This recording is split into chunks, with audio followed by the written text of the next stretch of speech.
Hello बच्चों, आज हम माध्यमिक शिक्षा मंडल मध्य प्रदेश भोपाल द्वारा जारी गणित विषय के मॉडल प्रश्न पत्र को हल करेंगे। इस प्रश्न पत्र में कुल 80 अंक के प्रश्न पूछे जाएंगे।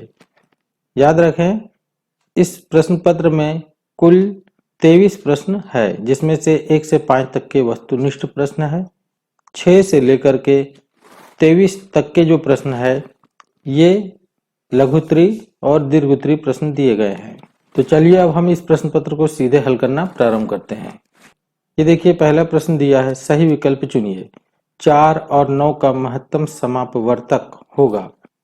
ये देखिए, 4 है और 9 है, इसमें सिर्फ एक ही अंक का भाग जाता है, वो भी 1 का। तो 1 का भाग 4 में जाएगा तो 4 आएगा, 9। तो ये खड़ी लाइन के अंकों का गुणनफल होता है महत्तम समापवर्तक। तो सिर्फ 1 होगा इसका महत्तम समापवर्तक। तो ये ऑप्शन ए जो है इसका सही है। दूसरा देखिए, यदि किसी द्विघात बहुपद ax square plus bx plus c के शून्यक अल्फा और बीटा हो तो अल्फा प्लस बीटा का मान होगा।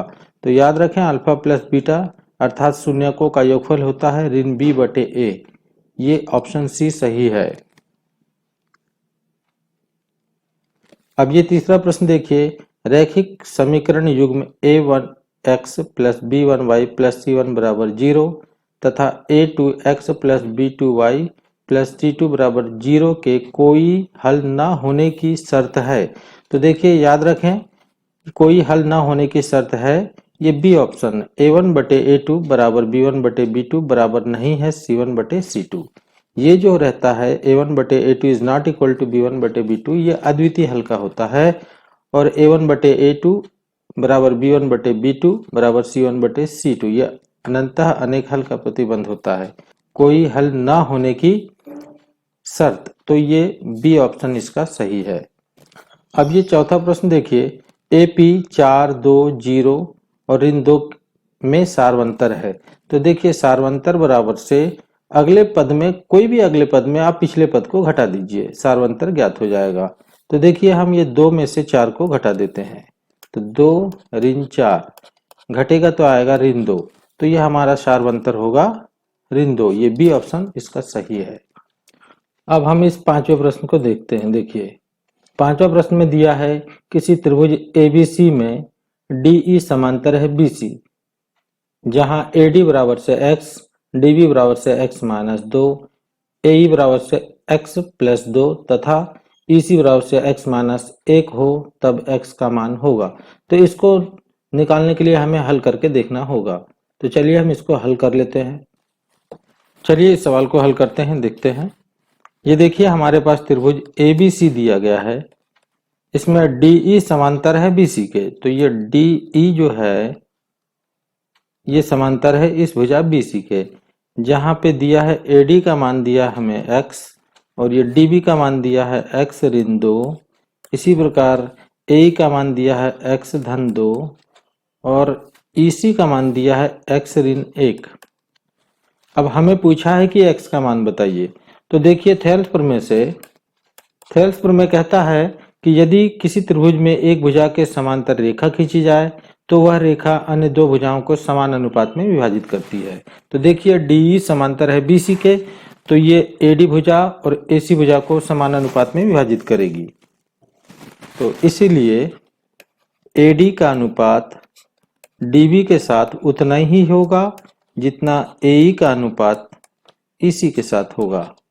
तो हम मान रख देते हैं, AD का मान रखेंगे x बटे x ऋण 2 और यहाँ रखेंगे x धन 2 बटे EC का मान रख देंगे x ऋण 1।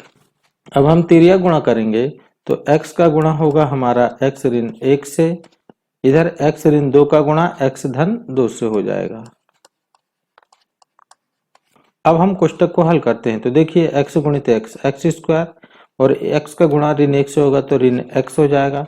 इसी प्रकार x का गुणा x से होगा तो x स्क्वायर और x का गुणा जब धन 2 से होगा तो धन 2x होगा। ऋण 2 का गुणा x से होगा तो ऋण 2x और ऋण 2 का गुणा धन 2 से होगा तो ऋण 4 हो जाएगा। धन 2x और ऋण 2x आपस में घट जाएंगे। देखिए, ये x स्क्वायर इधर जाएगा तो धन वाला ऋण हो जाएगा। तो यहीं से हम इसको घटा देते हैं।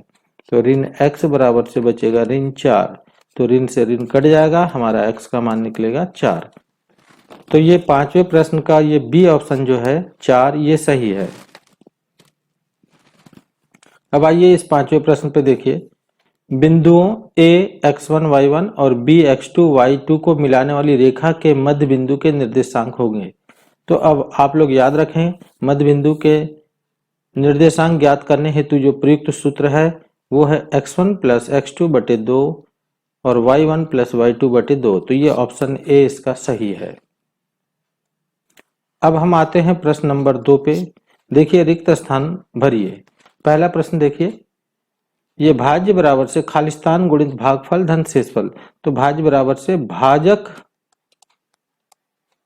गुणित भागफल धन शेषफल होता है। अब ये दूसरा प्रश्न देखिए, घात 2 के किसी बहुपद के अधिकतम खालिस्तान शून्यक हो सकते हैं। तो देखिए, अधिकतम 2 शून्यक होते हैं भाई, जितने की घात होती है उतने उसकी शून्यक होते हैं। किसी बहुपद मान लीजिए 3 की घात का हो तो उसके 3 शून्यक होंगे। इसी प्रकार जितने बहुपद की घात होती है उतने उसके शून्यक होते हैं। तो यहाँ अधिकतम घात 2 है, इसलिए इसके 2 शून्यक हो सकते हैं। अब देखिए तीसरा प्रश्न, द्विघात समीकरण एक्स स्क्वायर धन बी एक्स धन सी बराबर 0 के विविक्तीकर का सूत्र है। देखिए, विविक्तीकर का सूत्र होता है डी बराबर से बी स्क्वायर माइनस 4ac, ये याद रखें। तो इस रिक्त स्थान पे बी स्क्वायर माइनस 4ac आएगा। अब ये चौथा प्रश्न देखिए, समांतर श्रेणी a plus D, a plus 2d, a plus 3d का nवां पद होगा। तो देखिए, nवां पद का फार्मूला होता है n बराबर से a प्लस n माइनस 1 गुणित d। सूत्र आप यहाँ पे लिखेंगे। इसके पश्चात हम इस पांचवें खाली स्थान को देखते हैं। वे सभी आकृतियां जिनके आकार समान होते हैं परंतु उनकी माप समान होने आवश्यक नहीं है, खाली स्थान आकृतियां कहलाती है। तो ये समरूप आकृतियां कहलाती है। अब देखिए छठवां प्रश्न, बिंदु 4 और 0 खाली स्थान अक्ष पर स्थित है। तो ये देखिए, पहला रहता है x अक्ष का निर्देशांक और दूसरा रहता है y अक्ष का निर्देशांक। जिस अक्ष का निर्देशांक 0 रहता है उस अक्ष पे बिंदु स्थित नहीं होता है, यानी कि ये x निर्देशांक दिया है तो ये x अक्ष पर स्थित है, ऐसा हम लिख देंगे। आइए अब हम इस प्रश्न नंबर 7वां को देखते हैं। वृत्त की एक छेदक रेखा वृत्त को खालिस्तान बिंदुओं पर प्रतिच्छेद करती है। ये छेदक रेखा ऐसी रेखा को कहते हैं जो वृत्त को 2 बिंदुओं पर प्रतिच्छेद करती है। तो ये देखिए, एक ए बिंदु पर प्रतिच्छेद किया और ये बी बिंदु पे। तो कोई भी वृत्त की छेदक रेखा वृत्त को 2 बिंदुओं पर प्रतिच्छेद करती है। अब आइए हम सही जोड़ी का मिलान करते हैं। देखिए, स्तंभ आ में दिया है पहला कोसेक स्क्वायर थीटा माइनस 1। तो कोसेक स्क्वायर थीटा माइनस 1 होता है कॉट स्क्वायर थीटा। तो हम इसको कॉट स्क्वायर थीटा से मिला देंगे। ये देखिए, सेक थीटा बराबर होता है 1 बटे कॉस थीटा, क्योंकि सेक थीटा का व्युत्क्रम होता है कॉस थीटा। तो इसको हम मिला देंगे 1 बटे कॉस थीटा से। 1 माइनस कॉस स्क्वायर थीटा ये होता है हमारा साइन स्क्वायर थीटा। तो हम इसको मिला देंगे साइन स्क्वायर थीटा से। इसी प्रकार कॉट 30 का मान होता है √3। तो ये हम इसको मिला देंगे √3 से। और कॉस 90 माइनस थीटा ये होता है साइन थीटा के बराबर। तो इसको हम मिला देंगे साइन थीटा से। और इसका मान 1 बचा, तो इसको हल करने पर हमारा प्राप्त होता है 2। तो ये हम इसको 2 से लास्ट वाला मिला सकते हैं। अब ये प्रश्न नंबर 4 देखिए, एक शब्द या वाक्य में उत्तर दीजिए। दिए गए चित्र में बहुपद px के लिए y बराबर से px का ग्राफ दिया है। px के शून्यकों की संख्या बतलाइए। तो देखिए, ये जो रेखा जो है x अक्ष को जितने बिंदु पर काटती है उतने उसके शून्यक होते हैं। तो यह एक रैखिक बहुपद का ग्राफीय निरूपण है। इसका उत्तर आएगा 1 शून्यक। अब ये दूसरा प्रश्न देखिए, 2 चरों में रैखिक समीकरण का मानक रूप होगा। तो इसका मानक रूप आप लिखेंगे a1x plus b1y plus C1 बराबर से 0 और A2x plus B2y plus C2 बराबर से 0। अब तीसरा प्रश्न देखिए, किसी द्विघात समीकरण के लिए विविक्तकर का मान 0 है तो उनके मूलों की प्रकृति कैसी होगी। तो जब विविक्तिकर 0 निकलता है तो मूलों की प्रकृति वास्तविक और समान होता है। आप लिख दें वास्तविक और समान। ये देखिए चौथा प्रश्न दिया है, वृत्त के परिधि का सूत्र लिखिए। तो आप लिखें वृत्त की परिधि बराबर से 2 पाई आर होता है, याद रखें आप लोग। शंकु के आयतन का सूत्र, तो देखिए शंकु का आयतन बेलन का आयतन का 1/3 यानी 1/3 पाई आर स्क्वायर एच, ये होता है शंकु के आयतन का सूत्र। अगला प्रश्न देखिए, 3 3 4 5 5 का समांतर माध्य क्या होगा। यह एक सरल समांतर माध्य का सूत्र है। तो सरल समांतर माध्य बराबर से प्रेक्षणों का योग बटे प्रेक्षणों की संख्या, आसानी से निकाल सकते हैं। देखिए 3 धन 3 धन 4 धन 5 धन 5 बटे प्रेक्षणों की संख्या जो है हमारा ये 1 2 3 4 5, प्रेक्षणों की संख्या हमारा 5 है तो हम 5 लिख देंगे। तो जोड़ते हैं तो ये ऊपर प्राप्त होता है 20/5, तो 5 चौके 20। तो इस प्रश्न का उत्तर आप 4 लिखें। अब देखिए किसी निश्चित घटना की प्रायिकता का मान कितना होगा। तो आप इसका उत्तर, निश्चित घटना की प्रायिकता सदैव 1 होती है और असंभव घटना की प्रायिकता सदैव 0 होती है, तो आप 1 लिखें। अब आइए इस 5वें प्रश्न को देखते हैं। सत्य असत्य लिखिए। 2 धनात्मक पूर्णांक a और b दिए रहने पर ऐसी अद्वितीय पूर्ण संख्याएं q और r विद्यमान है कि a बराबर से bq प्लस r और r जो है b से छोटा रहता है और ये r या तो 0 रहता है या 0 से बड़ा ही होता है। तो ये सत्य है। यह यूक्लिड विभाजन प्रमेय का है। अब ये दूसरा प्रश्न देखिए, वृत्त का क्षेत्रफल 2 पाई आर स्क्वायर होता है जहां आर वृत्त की त्रिज्या है।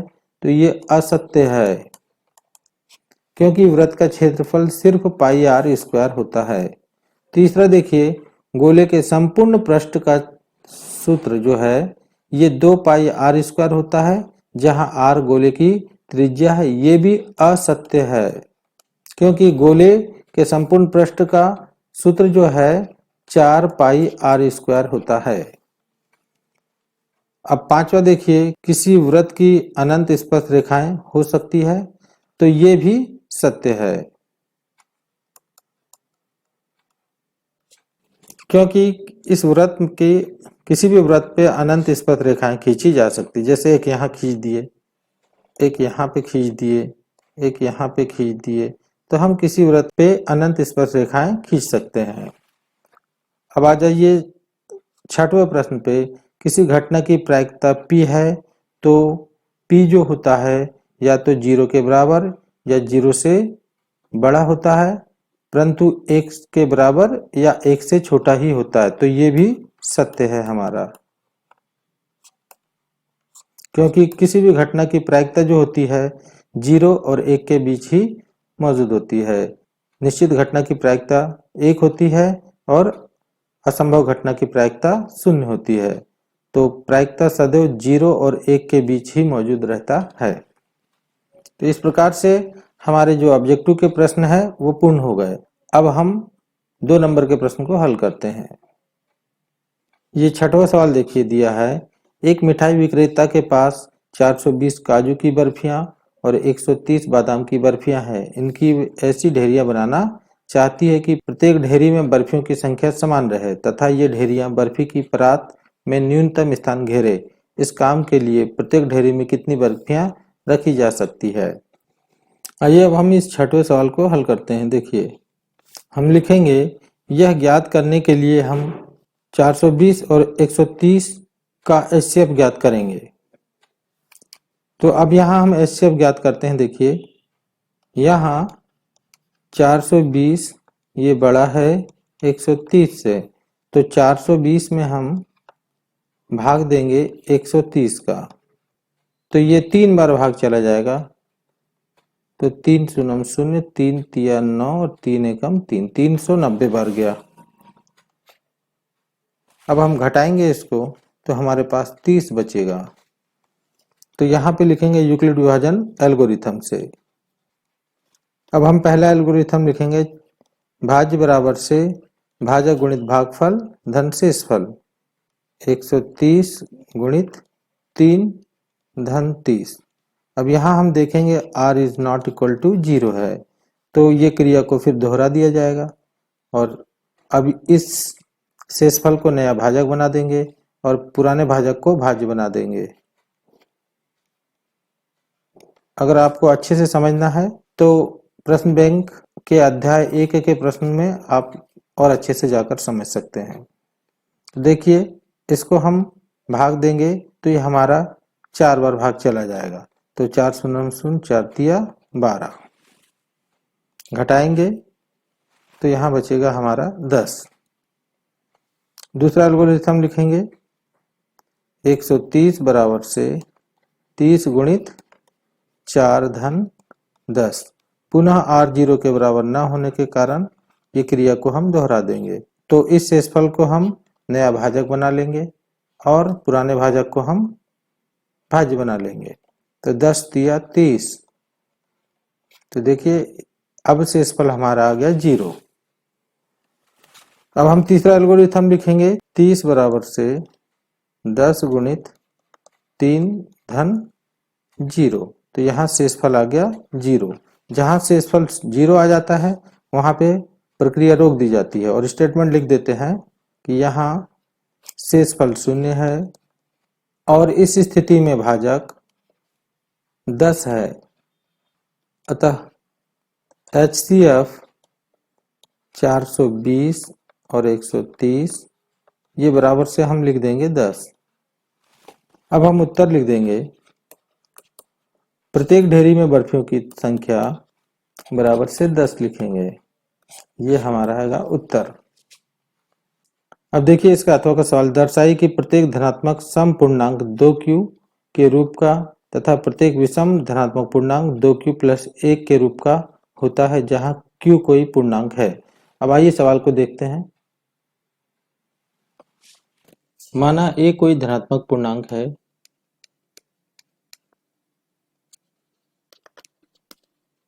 तथा भाजक 2 है, जिससे भाग देने पर भागफल q तथा शेषफल r प्राप्त होता है। देखिए हमें जो सिद्ध करने के लिए आएगा उसमें q के साथ जितने गुणे का अंक रहेगा उतना ही भाजक लेना पड़ता है। हमने a में भाग दिया 2 का, तो भागफल हमारा q प्राप्त हुआ और शेषफल r प्राप्त हुआ। तो r जो प्राप्त होगा ये इस 2 से छोटा ही होगा, तो r का मान या तो 0 प्राप्त होगा या तो 1, परंतु 2 कभी भी प्राप्त नहीं हो सकता है। तो हम यहाँ लिखेंगे यूक्लिड विभाजन प्रमेयिका से, ये a बराबर से 2q प्लस r, a बराबर से 2q प्लस r होगा, जहां r का मान जो होगा या तो 0 होगा या तो 1 होगा, परंतु 2 नहीं हो सकता है। अतः संख्या a जो है, संख्याएं 2q तथा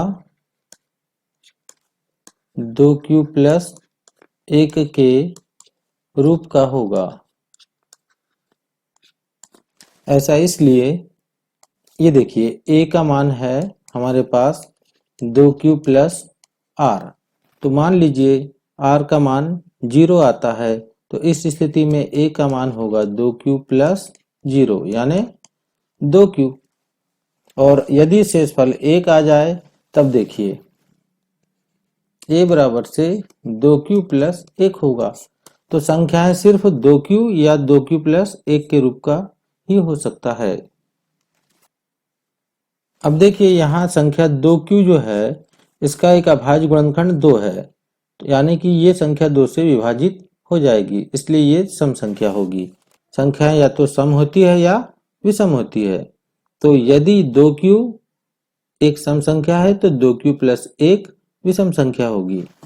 तो हम नीचे लिखेंगे यहाँ संख्या 2q का एक अभाज्य गुणनखंड 2 है,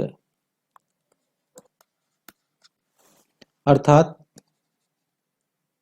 यह संख्या 2 से विभाज्य है। अतः यह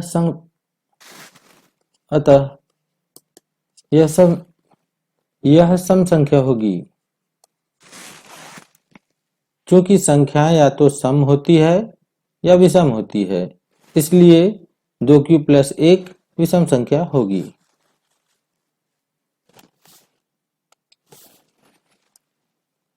अब हम नीचे लिखेंगे संख्या 2q धनात्मक समपूर्णांक है तथा धनात्मक पूर्णांक या तो सम हो सकता है या विषम, इसलिए कोई धनात्मक विषम पूर्णांक 2q प्लस 1 के रूप का हो सकता है। अब इस प्रश्न क्रमांक 7 को देखिए।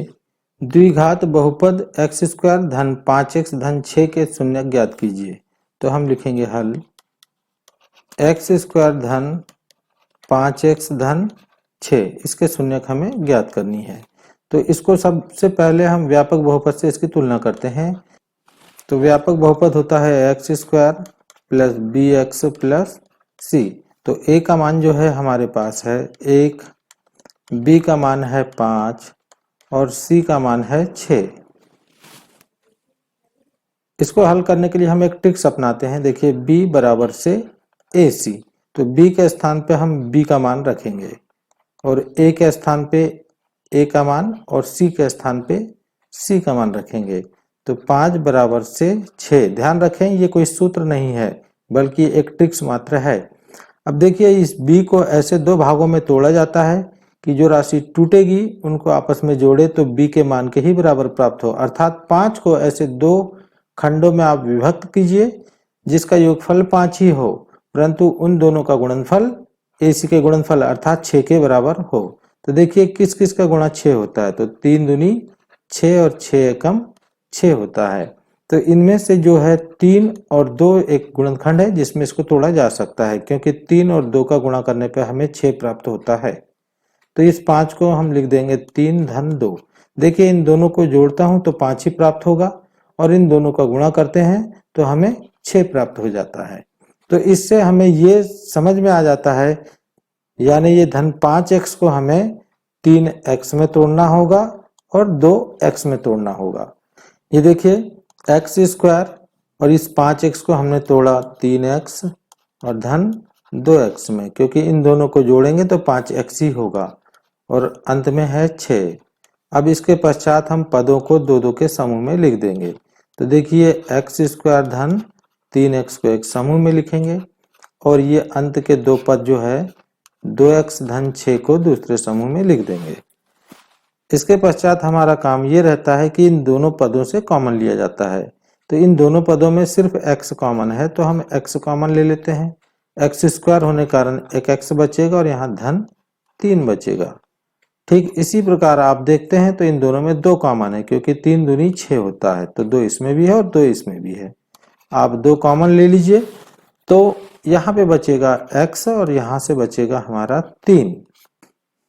ध्यान रखें ये जो पोर्शन जो है अपना ये हमारे सवाल का भाग नहीं है, इसे हमें मिटा देना है, इसे हमें वहां पे नहीं लिखना है।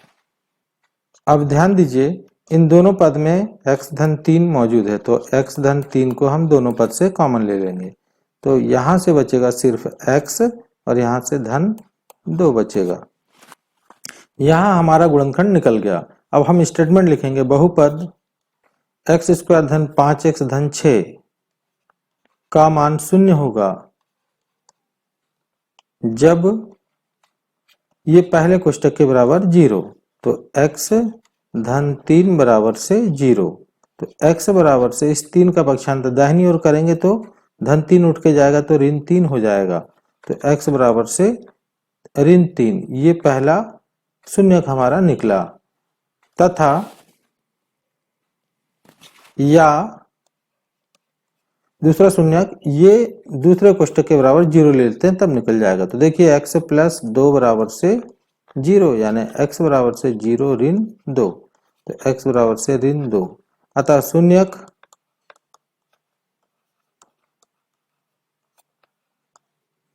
ऋण 2 और ऋण 3 है। ये हमारा आया उत्तर। अब इसी का अथवा सवाल देखें, एक द्विघात बहुपद ज्ञात कीजिए जिनके शून्यकों का योगफल और शून्यकों का गुणनफल 5 और 2 है। तो चलिए इस सवाल को भी हल कर लेते हैं। देखिए, सबसे पहले हम मान लेंगे कि बहुपद x square plus b x plus c है, तो माना बहुपद x square plus b x plus c है जिसके शून्यक अल्फा और बीटा है।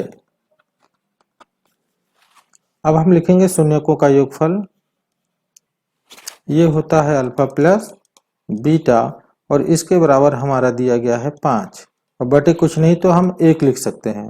इसी प्रकार शून्यकों का गुणनफल अल्फा इंटू बीटा बराबर से 2 दिया गया है, तो बटे कुछ नहीं तो हम 1 लिख सकते हैं। तो सबसे पहले हम दोनों का हर देखते हैं, यदि ये समान है तो हम इसको लिख देते हैं ऋण b बटे a के बराबर, और इसको लिख देते हैं c बटे a, क्योंकि अल्फा प्लस बीटा बराबर होता है ऋण b बटे a, और अल्फा इंटू बीटा बराबर से c बटे a होता है। इसीलिए अब a का मान देखते हैं, यहाँ भी 1 है और यहाँ भी 1 है, तो a बराबर से 1, b बराबर से हमारा ऋण 5 है। अब ऋण 5 इसलिए क्योंकि 5 बराबर से ऋण b है, तो दोनों पक्षों में ऋण चिन्ह का जब हम गुणा करेंगे तो धन वाला हो जाएगा ऋण और ऋण वाला हो जाएगा धन, तो b का मान सिर्फ उनके चिन्ह बदल करके लिखते हैं, जैसे कि धन 5 है तो ऋण 5 लिख देंगे और ऋण 5 है तो धन 5, और c का मान यहाँ देखिए c के बराबर 2 दिया है। अब हम लिखेंगे बहुपद x square plus b x plus c, तो a के स्थान पे 1 लिख देंगे और एक्स स्क्वायर प्लस, और b के स्थान पे b का मान रखेंगे ऋण 5, x प्लस c के स्थान पे 2 रख देंगे, तो ये हो जाएगा एक्स स्क्वायर, ये धन गुणित ऋण, ऋण 5x धन 2, ये आएगा हमारा उत्तर। अब ये 8वां सवाल को देखिए, AP के प्रथम 4 पद लिखिए जबकि प्रथम पद A का मान दिया है 5 और सार्वंतर D का मान दिया है ऋण 5। तो चलिए इस सवाल को हल करते हैं। AP का प्रथम पद दिया है हमारे पास, ये A का मान दिया है 5, दूसरा दिया है सार्वंतर, ये D का मान हमारा दिया है ऋण 5। हमें पूछा गया है प्रथम 4 पद बताइए, तो देखिए पहला पद, इसलिए A1 बराबर से होगा A अर्थात 5, फिर A2 का मान होगा हमारे पास A प्लस D, यानी A का मान 5 प्लस D का मान ऋण 5, यानी हो जाएगा 5 ऋण 5, तो ये हो जाएगा 0।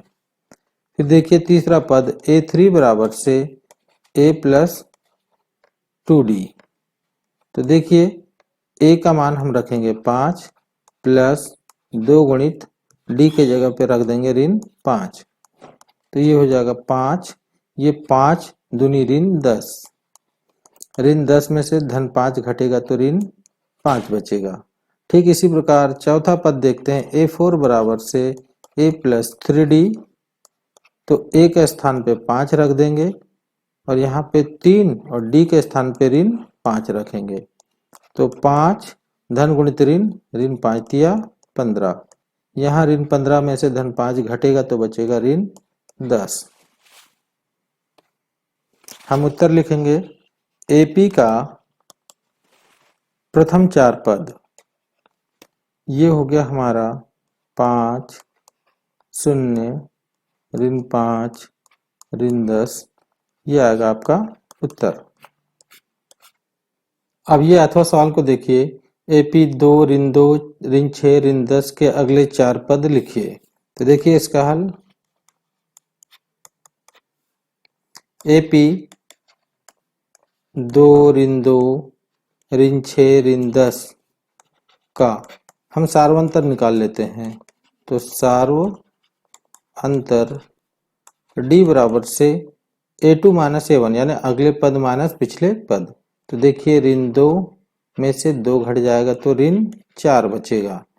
तो अतः अंतिम पद के बाद के 4 पद, देखिए अंतिम पद है हमारा ऋण 10 में से सार्वंतर को जोड़ देंगे तो ऋण 4 जोड़ेंगे तो ये हो जाएगा हमारा ऋण 10, ऋण 4 बराबर से ऋण 14। और उसके पश्चात ऋण 14 में हम जोड़ेंगे ऋण 4, तो ऋण 14 ऋण 4 बराबर से ऋण 18 हो जाएगा। ठीक इसी प्रकार ऋण 18 में अब हम जोड़ देंगे ऋण 4, तो ऋण 18 और ऋण 4 बराबर से ऋण 22 हो जाएगा। और अंत में हम ऋण 22 में से ऋण 4 को जोड़ेंगे तो देखिए ऋण 22 और ऋण 4 बराबर से ऋण 26। तो ये अंतिम के 4 पद जो होंगे, ऋण 14, ऋण 18, ऋण 22 और ऋण 26, ये आएगा आपका उत्तर।